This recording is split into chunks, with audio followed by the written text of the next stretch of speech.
ये में वेव जो है वो ड्रॉ की हुई है, इसकी स्पीड जो है वो 330 है and it displacement distance graph.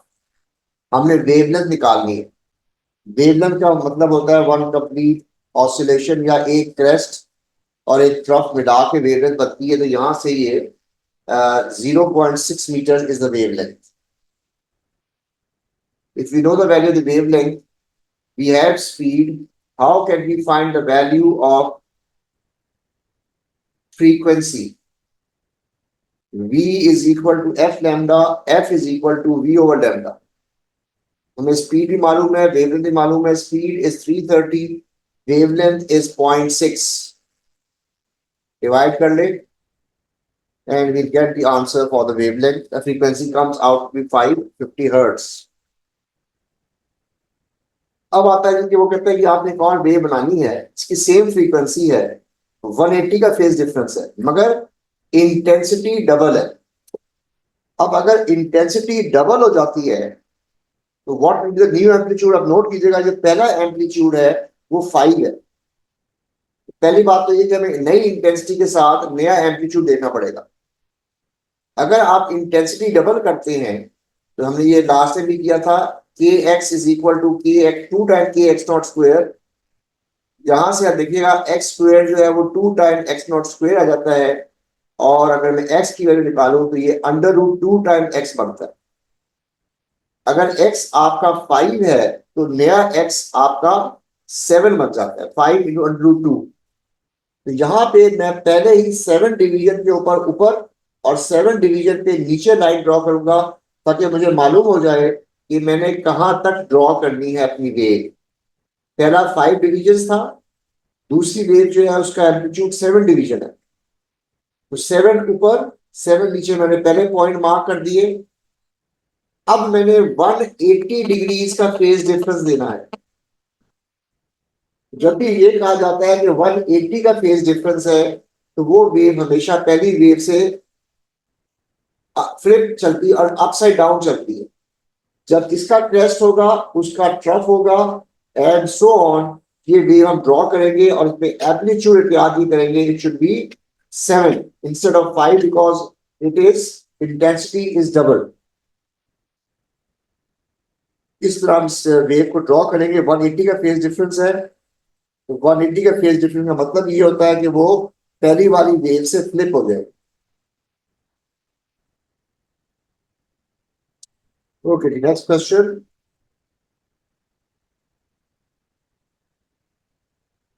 वो कहते हैं कि हमारे पास ये वेव बनी हुई है पहले से। What is meant by transverse waves? तो ट्रांसवर्स वेव की क्या डेफिनेशन है? Direction of vibration is perpendicular to the direction of motion of the wave.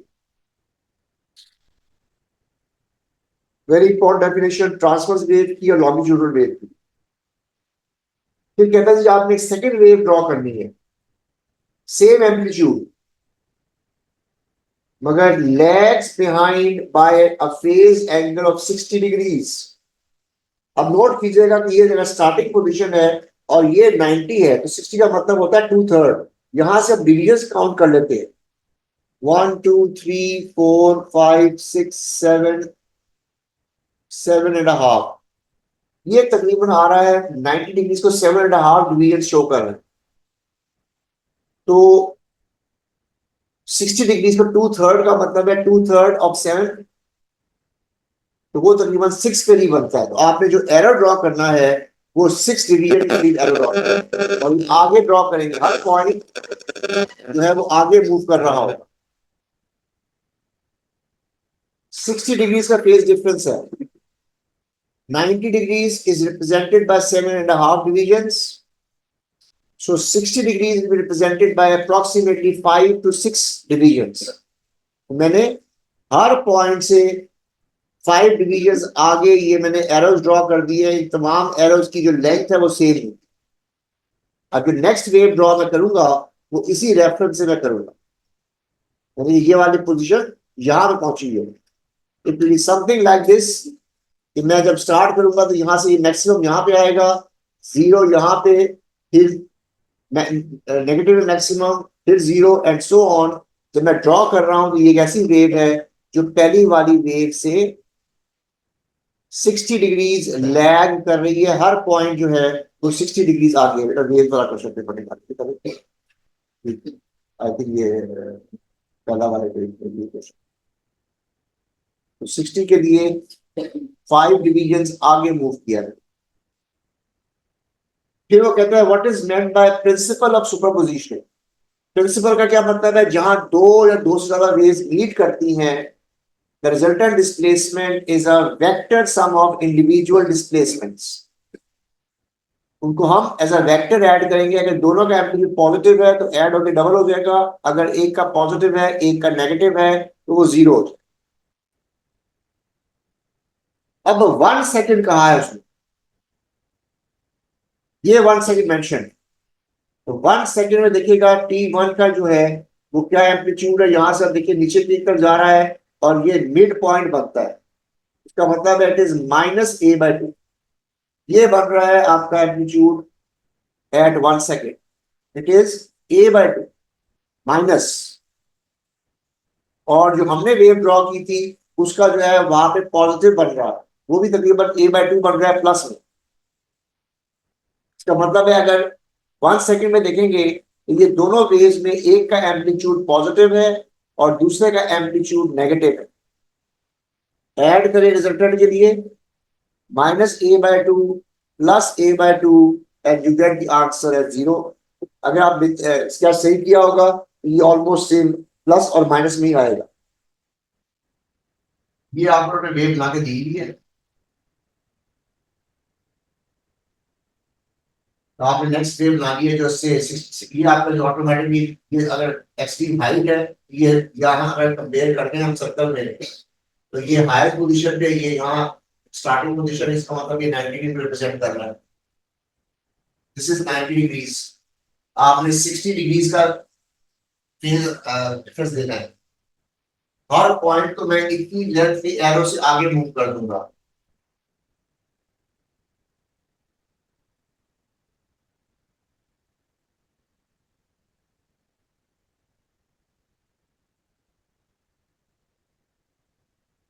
जब उसको ड्रॉ करता हूँ तो ये कुछ इस तरह की वेव बन जाती है।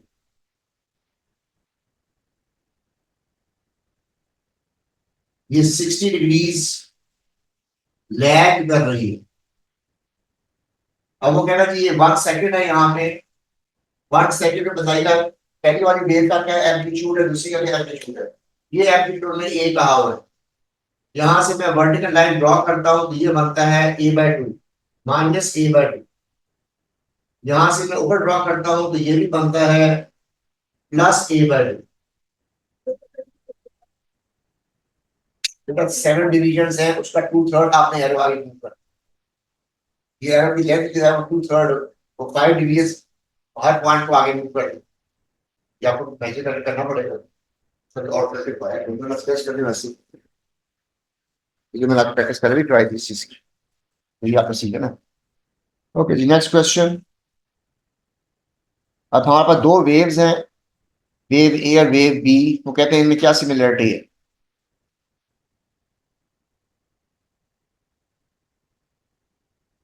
डिस्प्लेसमेंट टाइम ग्राफ दिया हुआ है, व्हाट इज सिमिलरिटी। दोनों का टाइम पीरियड 3 सेकेंड्स है, 3 मिली सेकेंड। तो टाइम पीरियड सेम होगा, स्पीड सेम होगी, वेवलेंथ सेम होगी। डिफरेंस क्या है? एम्पलीट्यूड डिफरेंट है। और उनके दरमियान में 180 डिग्रीज का फेज डिफरेंस है, क्योंकि वो फ्लिप, एक अगर क्रेस्ट है दूसरे का ट्रफ ऑर्डर है। State with the reason whether the two waves are coherent.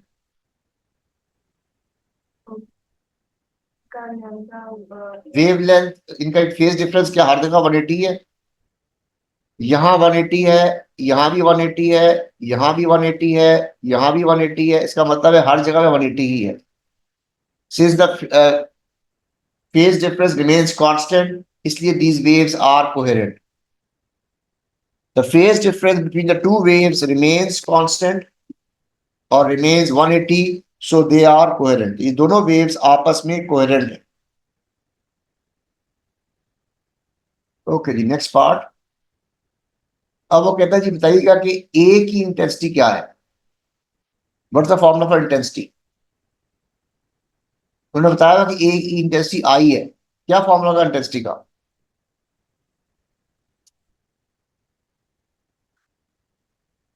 What is the formula for intensity?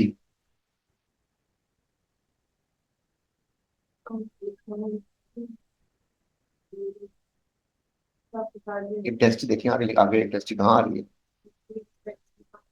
दो चीजों का बताया गया, एम्पलीट्यूड स्क्वायर से डायरेक्टली प्रोपोर्शनल है और फ्रीक्वेंसी स्क्वायर से डायरेक्टली प्रोपोर्शनल है। इंटेंसिटी हो जाएगी के टाइम्स 3 स्क्वायर, बिकॉज ए की एम्पलीट्यूड जो है वो 3 है। इसका मतलब है आई जो रिप्रेजेंट हो रहा है वो 9 के के बराबर है, या जो कांस्टेंट है वो I/9 है। ये तो हमने निकाल ली intensity of P in terms of I. अब हमने निकालनी है इंटेंसिटी ऑफ बी। बी का एम्पलीट्यूड 2 है, ये बन जाएगा IB = 4K। मगर हमने इन टर्म्स ऑफ आई बताना है, और के की वैल्यू जो है वो I/9 है। इसका मतलब है हम के की जगह I/9 पुट कर दें तो हमारे पास इंटेंसिटी ऑफ बी आ जाएगी in terms of intensity of A, which comes out to be 4 times I/9, because K की वैल्यू I/9। फिर वो कहता है इन दोनों की रिजल्टेंट इंटेंसिटी क्या हो। एक का एम्पलीट्यूड माइनस में लेते हैं, दूसरे का प्लस में आता है। पहले तो हमें निकालना पड़ेगा रिजल्टेंट एम्पलीट्यूड, वो क्या होगा।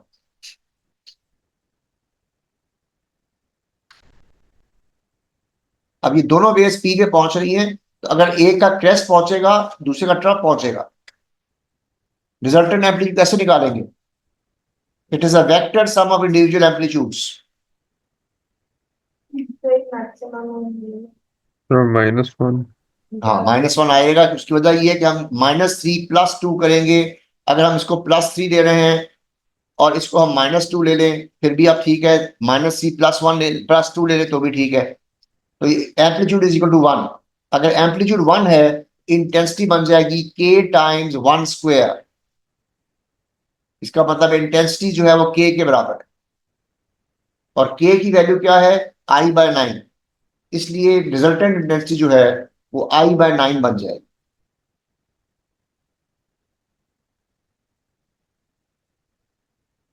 What is the displacement at 3 milli seconds?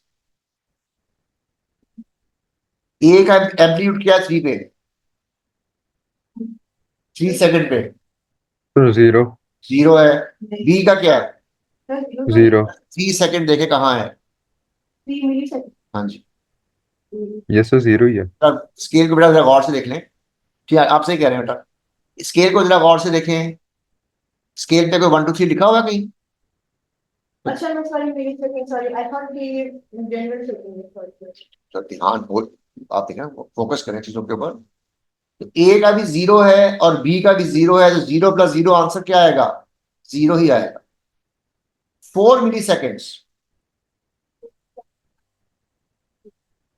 नहीं हमारी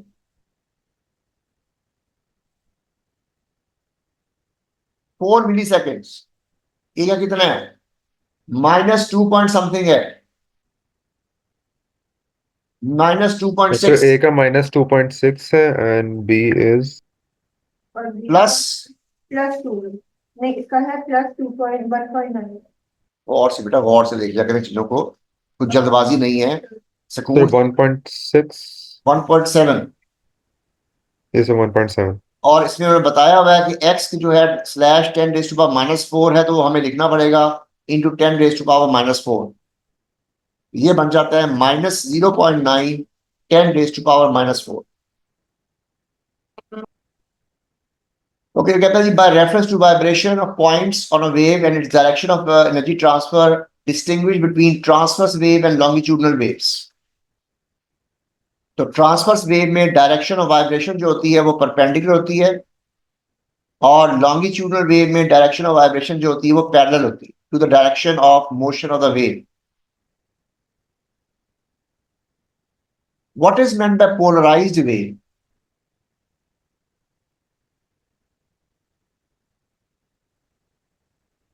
polarisation, direction of vibration multiple plane में होगी या सिर्फ एक प्लेन में होगी?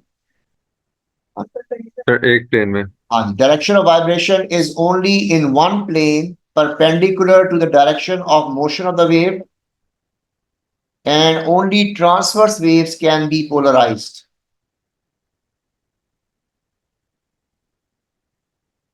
अब उन्होंने हमें एक डिस्प्लेसमेंट डिस्टेंस ग्राफ दिया हुआ है, वो कहते हैं व्हाट इज द एम्पलीट्यूड।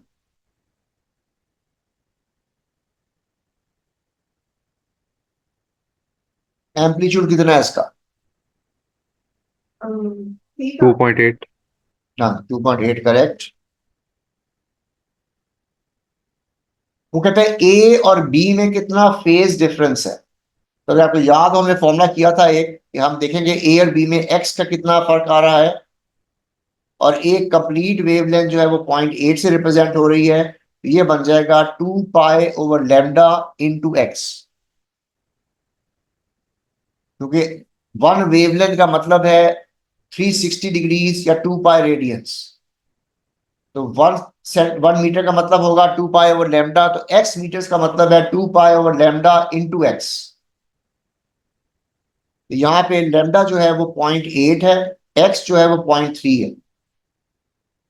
तो 0.3 into 2 pi divide by 0.8, and it comes out to be 3 by 4, 3 pi by 4 radians. अब वो कहता है अगर एम्पलीट्यूड तो वही है 2.8 ही है, वो कहते हैं जी अगर इंटेंसिटी डबल हो जाए तो नया एम्पलीट्यूड क्या होगा? अगर इंटेंसिटी डबल हो जाए तो what will be new amplitude? तो इंटेंसिटी 4 टाइम्स इंक्रीज होगा एम्पलीट्यूड। बताइए, अभी आपके सामने देखें, अगर आप इंटेंसिटी डबल कर रहे हैं तो K x square 2 times K x not square, x square will be equal to under root 2 time x. √2। इसका एम्पलीट्यूड था 2.8, तो under root 2 times 2.8, which comes out to be 3.96.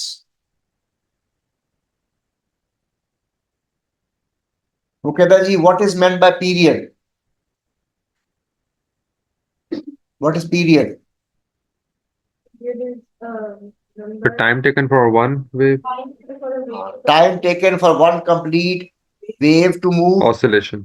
या oscillation. Wavelength, shortest Distance traveled by distance crest या between 2 points in phase या between two successive wave fronts। अब उन्होंने आपको दो वेव्स दी हुई हैं पी एंड क्यू, उनकी स्पीड भी दी हुई है। वो कहते हैं वेवलेंथ क्या है इसकी? दोनों की सेम है, किसी एक की वेवलेंथ निकाल लें। मगर यहां पे एक्स एक्सिस पे तो टाइम है, एक्स एक्सिस से आप टाइम पीरियड निकालेंगे। बेटा जीरो से स्टार्ट हो रही है, लेकिन गौर से देखें, जीरो से स्टार्ट हुई है कि वेव मैक्सिमम ऊपर गई, फिर नेगेटिव गई, फिर जीरो पे वापस आ गई, कितने पे आई है बेटा? एक कंप्लीट ऑसिलेशन, एक कंप्लीट ऑसिलेशन। हाँ जी, 0.6 seconds is your time period. अब आपने निकालना है free wavelength, v is equal to F lambda या v is equal to lambda over T. Lambda is equal to v into T. Speed दी हुई है 20, टाइम पीरियड 0.6 है।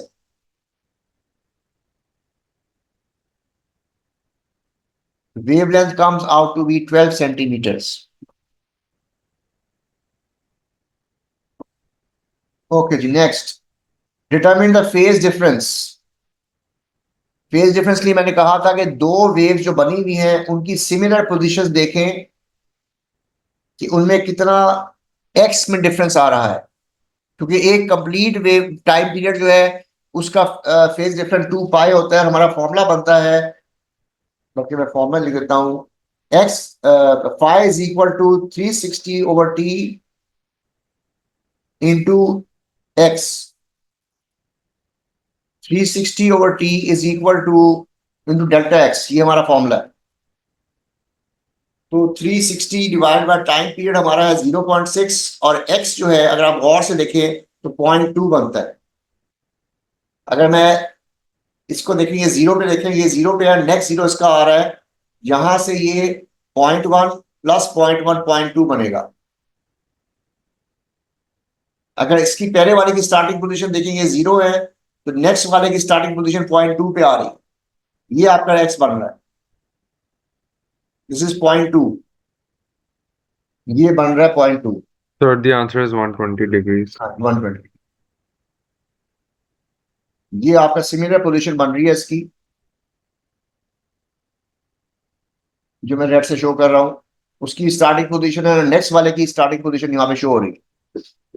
ये इसका मतलब ये कि दोनों के दरमियान में जो एक्स की वैल्यू डिफरेंस आ रही है वो 0.2 आ रही है। तो 0.2 ओवर 360 इंटू 360 डिवाइड बाय 0.6, तो आंसर हमारा 120 आ गया। फिर वो कहता है what is the intensity of wave Q to intensity of wave P. Intensity क्या होता है? K times amplitude square. Q का एम्पलीट्यूड 2 है और पी का एम्पलीट्यूड 3 है, तो के टाइम्स 2 स्क्वायर डिवाइड बाय के times 3 square. The two waves superpose as they pass at the same point, determine the resultant displacement at 0.45. 0.45 पे आपने रिजल्टेंट डिस्प्लेसमेंट निकालनी है, ये 0.4 है, ये 0.5 है, ये दरमियान में आएगा। एक का पॉजिटिव एम्पलीट्यूड है, एक का नेगेटिव एम्पलीट्यूड। नेगेटिव एम्पलीट्यूड बन रहा है -3 और पॉजिटिव कितना बन रहा है? ये बन रहा है 1।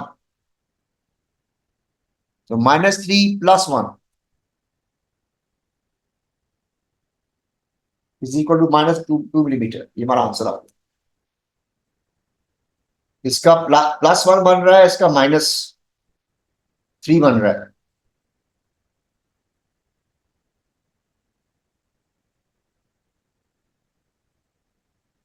इसलिए हम इसको -2 mm लेंगे, प्लस और माइनस आपस में ऐड होंगे as a vector.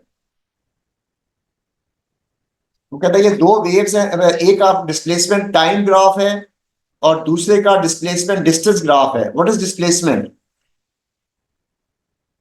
What is displacement? Calculation distance in a specified area. The shortest rate of change of distance. displacement, it's not velocity. Shortest distance for a point on the wave from the equilibrium position. Wavelength Okay. between two consecutive points in phase या between two consecutive wave fronts.